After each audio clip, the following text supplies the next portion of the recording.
இந்த உலகத்துல பிறக்கிற எல்லாருக்கும் ஒரு ஆசை இருக்கும், ஒரு கனவு இருக்கும். அது ஒரு சில பேருக்கு தன்னால நிறைவேறும். ஆனா சில பேர் மட்டும்தான் தன்னோட உழைப்பால நிறைவேற்றுவாங்க. அப்படி தன்னோட உழைப்பால உயர்ந்த ஒரு ஹீரோவோட கதைய கேக்குறீங்களா? பெரம்பூர்ல ஒரு சின்ன குடிசையில பிறந்து அம்மாவோட இட்லி கடையின் வாசத்திலையும் அப்பா கிட்ட இருந்து வர்ற பெயிண்ட் வாசத்திலையும் வளர்ந்தவர் தான் நம்ம ஹீரோ.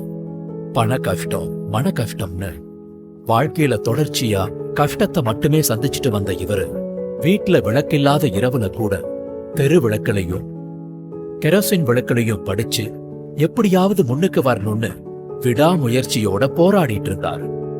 ஆனா கொஞ்சம் கொஞ்சமா வறுமை நம்ம ஹீரோவை வெறுக்க ஆரம்பிச்சது. ஒரு கட்டத்துல தன்னுடைய தந்தையை இழந்தாரு நம்ம ஹீரோ. அவருக்கு இறுதிச் சடங்கு நடத்த கூட காசு இல்லாம கடன் வாங்கிதான் அவர் அப்பாவோட கடைசி சடங்க முடிச்சாரு. இனி இந்த நிலைமை தனக்கோ இல்ல யாருக்கோ வரக்கூடாதுன்னு கல்விய தன்னோட ஆயுதமா கையில் எடுத்தாரு. தன்னை நோக்கி எந்த பிரச்சனை வந்தாலும் அதை எல்லாத்தையும் பயமே இல்லாம எதிர்த்தாரு. அவர் உடைஞ்சு போய் உட்காரும் போதெல்லாம் அவருக்கு அவரோட அம்மா குரல் தைரியத்தை கொடுத்துச்சு. யாரு உன்னை நிறுத்த நினைச்சாலும் நீ நிக்காம முன்னேறிக்கிட்டே இரு, கண்டிப்பா உனக்கு வெற்றி கிடைக்கும். அம்மா நான் எப்பவும் உன் கூடவே இருக்க மகனேன்னு தன்னோட தாய் கொடுத்த நம்பிக்கையில தன்னோட சரித்திரத்தை தானே எழுத ஆரம்பிச்சாரு.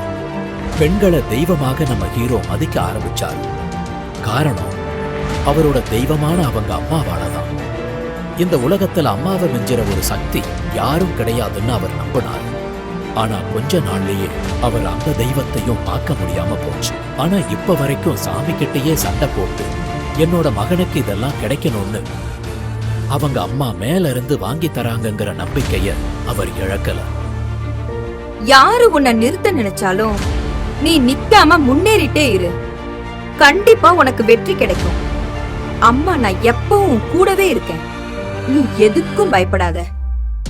இந்த குரல் கொடுத்த தைரியம் அவரை வாழ்க்கையில பல விஷயத்தை செய்ய வச்சது. அவரோட வாழ்க்கையில ஒரு முன்னேற்றத்தை கொண்டு வந்துச்சு. அதுக்கப்புறம் தாய்க்கு தாயாகவும் கணவனுக்கு சரியான தாரமாகவும் அவருக்கு கிடைத்த வரம் தான் சுதா சுகுமாரன். ஒவ்வொரு ஆணின் வெற்றிக்கு பின்னால் ஒரு பெண் இருப்பதாக சொல்வார்கள். ஆனால் நம்ம ஹீரோவோட கையை பிடித்த ஹீரோயின் இன்பம், துன்பம், உயரம், துயரம் எல்லாத்திலையும் இவருக்கு உறுதுணையா இருக்காங்க. அதன் பின் அவரோட வாழ்க்கையில முன்னேற்ற அறிகுறிகள் துவங்கியது. என்னகாய்ஸ் இந்தியா லிமிடெட், ஐஷாப், ஃபியூஎரர் கேபிட்டல் பிரைவேட் லிமிடெட், கெம்ப்ரியோ media and entertainment private limited, கெம்ப்ரியோ பிக்சர்ஸ், பிரியோ டிவி, பிரியோ ஓடிடி, பிரியோ digital, Jeevan Samyukta multi speciality hospital, Pulsecure Insurance Broking Private Limited, Tayangshi Properties and Infrastructure Private Limited, Balakrishnan Foundation Charitable Trust, Tamil Nadu drivers workers welfare association என பல நிர்வாகங்களை வெற்றிகரமா துவங்கி அதுல வேலை இல்லாதவங்களுக்கு வேலை வாய்ப்பு அளித்தாரு.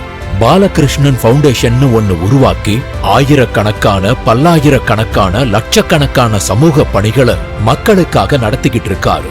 இன்னமும் நடத்துவாரு. பசியில இருந்த இவரு இப்ப மக்களோட பசிய போக்குறாரு. கல்வி சரியா கிடைக்காத இவரு பிறருக்கு சரியான கல்வி கிடைக்க உதவிட்டு இருக்காரு. மருந்து வாங்க காசு இல்லாம இருந்த இவர் இப்ப பலருக்கும் தன்னுடைய மருத்துவமனையில சிகிச்சை கொடுத்து காப்பாத்திக்கிட்டு இருக்காரு. அன்னைக்கு விளக்கில்லாம படிச்ச இவர் இன்னைக்கு அவரை மாதிரியே கஷ்டப்பட்டு முன்னேறணும்னு நினைக்கிற ஒவ்வொரு நபர் வாழ்க்கையில ஒளித்தர விளக்கா மாறி இருக்காரு. இப்படி சோதனைகளை சாதனையா மாத்திய நம்ம ஹீரோ பிரியோ டிவி, பிரியோ ஓடிடி, மெட்ரோ பீப்பிள்னு ஒரு புதிய பயணத்தை ஆரம்பிச்சிருக்காரு. வறுமையில் பிறந்தாலும் கனவுகளை விட்டு விடாதவர்கள், அது ஒரு தலைமுறையையே மாற்றும். அதற்கான எடுத்துக்காட்டுதான் நம்ம ஹீரோ டாக்டர் சுகுமார் பாலகிருஷ்ணன் அவர்கள். உள்ளுவதெல்லாம் உயர்வல்ல என்ற தாரக மந்திரத்தை மனசுல வச்சுக்கிட்டு தன்னுடைய தாயின் ஆசீர்வாதத்தோட இந்த ஊடக பயணத்தை துவங்க போற நம்ம ஹீரோ DR சுகுமார் பாலகிருஷ்ணன் அவர்களை கௌரவமாக கொண்டாடுவதில் பெருமிதம் கொள்கிறோம்.